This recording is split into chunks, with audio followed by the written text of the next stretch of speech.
In March, I returned to California for the 5th time to play in prisons. Unfortunately, in January, the Arts and Corrections program had been terminated. The only prison I had access to was California State Prison at Sacramento, located in Folsom, known as New Folsom, or just SAC. Jim Carlson, the only surviving arts facilitator, even though his position has been renamed, was my entree into the prison. Over a week and a half, I played 7 times for every population, although limited numbers of each population. Twice I played for men who were brought into a room shackled and then locked into individual cages. 3 times I met with my friends, my brothers, Marty and Spoon, Tim and Jim and Marco, and even heard their band rehearse. We embraced, talked. I saw a copy of Spoon's new autobiography. For every performance, I played the entire 5th box suite, perhaps the biggest, most dramatic of all of the suites. Marty sat in the front row, his legs crossed underneath him, meditating. When I finished, there was an almost unbearable silence, then some applause. After what I thought was an appropriate amount of time, I began one of my funny stories. And there was some laughter. But afterwards, Tim told me, "Man, I just wasn't ready to go there yet." After one of the performances for the men in cages, I asked how it had made them feel. One of the men answered, "It made me think about my life and how I ended up here." Music and art can change lives. You'll hear it in Marty's words, being interviewed, and you'll hear it in Spoon's poetry.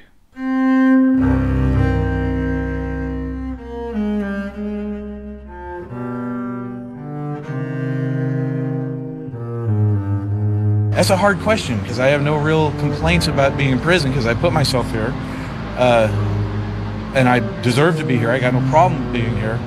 The things of that nature that go with prison, like the guards and the doors, that means nothing. That's nothing. That's easy, you know. Sometimes it's just dealing with my own brokenness, other people's brokenness, and not being ready or aware of it, getting used to, I know some really good people in here and really good men, but sometimes I forget where I'm at, and I expect to see the best, and I don't see that, and that's true of myself as well. So I'm still, that's the hardest thing. I mean, I could speak for everybody else, but I can't. All my family is gone. I have no family, so I don't have that feeling of being disconnected from them. There's nothing on the streets that connects me there, so my whole life is in here. My whole family is in here. These are all my brothers and sisters and mothers and daughters, and it's all in here.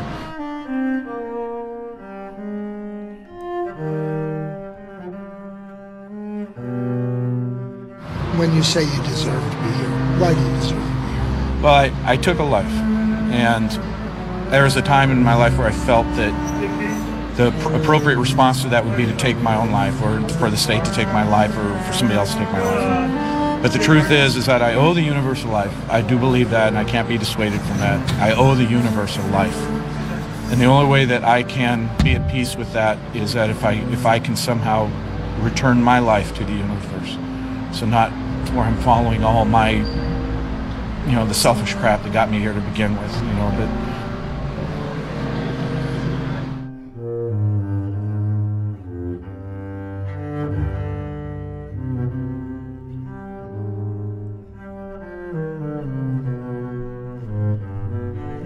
talk about participating in this arts in prison program. It's the most important thing that I've ever found. Not only aside from my spiritual path, arts in prison has had the biggest effect on men's lives in here. I found my vocation. I found what I came to do. I came to teach.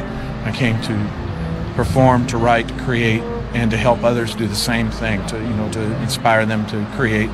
Because I've watched it happen, is that guys come in and have never had a single idea in their life that they could be a poet, or that they could be an artist or a musician. They never touched it. And when they touch it, it's like all their child comes back.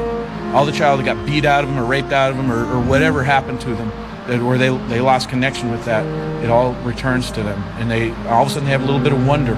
Because this place is gray. It's fucking gray in here. Everything's gray. You can look around and see it's nothing but gray. Gray and blue. That sucks, you know. And so if a guy learns how to create his own color, how to create his own sounds, his own world and words, it completely changes his life. I mean, that's the most rehabilitative thing. I know that word is lame. That's the worst word ever, but it's like it's the most rehabilitative thing I've ever heard.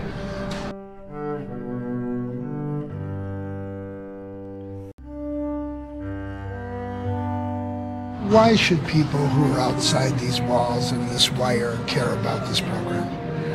Oh, man. Well, because my belief is psychology's not going to do it. You know, religion's not going to do it. I'm a very religious guy. I'm into the liturgy and stuff like that. I'm very Catholic, but that's not what's going to do it. It does it for me, but that's not what's going to do it. What's going to do it is arts. There's guys that are in the program, they'll never see daylight. They'll never get out, never see their kids, never see anything. And yet in here they're alive. You know, it's being alive. It's not throwing away people. You know, if you're not going to kill a person, why not let them find out who they are, you know, and at least have that. They're not going to do anything with it. They're not going out there and be great, famous, or destroy things or create things. But in here, they get to be alive. There's still humanity in here. There's things to be said in here that can't be said from any other place. There's poets in here that are speaking things that nobody else in any other walk of life, in any other geographical location anywhere can say except for the guy that's in here. There's guys that are creating works of art that, because they don't have any training, because they don't know that they're artists, they are going to create stuff that nobody's ever seen before. They're going to create music that nobody's ever heard before. It's going to change what happens to them when they step outside these walls, because some of these guys are going to leave. If they step outside these walls and they have something to hold on to that's actually good about themselves, they know what's bad about themselves. They know they're dope fiends. They know they're violent. They know all the stuff that's bad. They got plenty of reminders right here to tell them what's bad. But if they got this piece to hold on to when they get out here, hey, I'm a writer, I'm a poet, I'm a musician, I'm an artist. I am something that I wasn't when I came in. That's going to change the world.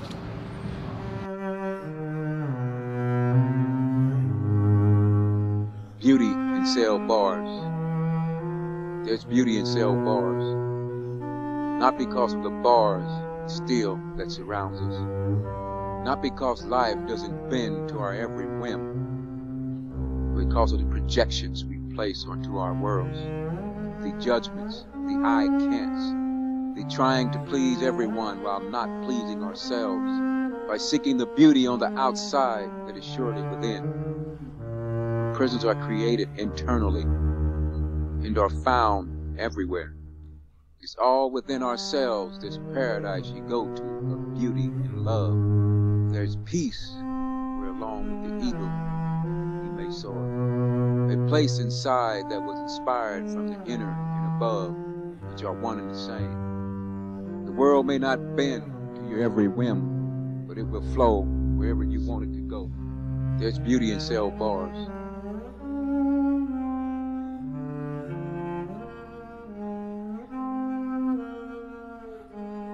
What's the most important thing you'd like to say to the people listening right now?